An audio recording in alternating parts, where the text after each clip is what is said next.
6章第14節嘅馬太福音，佢話一個人不能侍奉兩個主，不是惡這個愛那個，就是重這個輕那個。你們不能侍奉神，又侍奉馬門啊！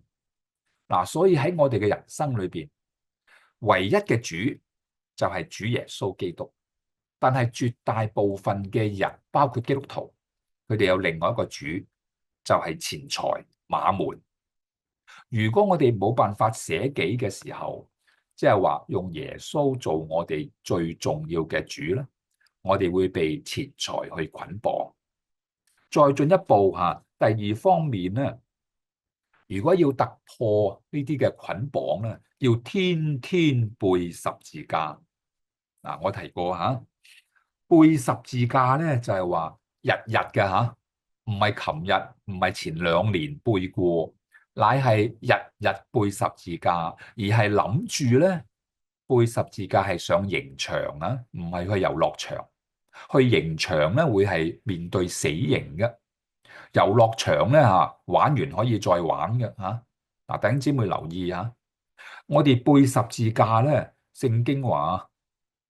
保羅點樣教導我哋？加拉太書2章第20節啦，佢話我已經與基督同釘十字架，現在活着嘅不再是我，乃是基督在我裏面活着，並且我如今活着，是因信神的兒子而活，他是愛我，為我捨己。